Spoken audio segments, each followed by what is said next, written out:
কথার বিতৃষ্ণা, মানুষ কথা বলতে চায়। জমে থাকা কথার ভারে সপ্তাহ মনটা নুয়ে পড়ে।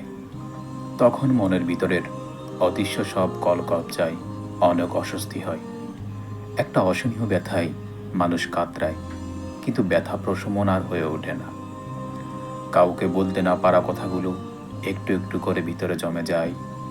এক একটা কথার পিছনে এক একটা গল্প, আর এক একটা গল্পে ভিন্ন ভিন্ন আবেগ মেশানো থাকে। কথার সৃষ্টি হয়েছে বলার জন্য, বলতে না পারলে সে কথা বিষ হয়ে ভিতরটা বিষিয়ে তোলে। মনোযোগী শ্রোতার অভাবে অনেক মানুষ সেই বিষক্রিয়ার কষ্ট পায়।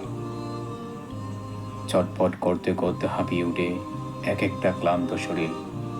সারাদিনের ব্যস্ত শরীরটা দুটো মিনিট নিজের ভাষায় কথা বলার জন্য আশ্রয় খুঁজে। অন্য হয়ে হাতড়ে বেড়ায় পরিচিত মুখ ও মনোযোগী শ্রোতা, কিন্তু সে ব্যর্থ হয়। জেল কয়েদিনের মতোই সে চিরচেনা আবদ্ধ জায়গায় ভারী বুকটা নিয়ে আবার ফিরে আসে।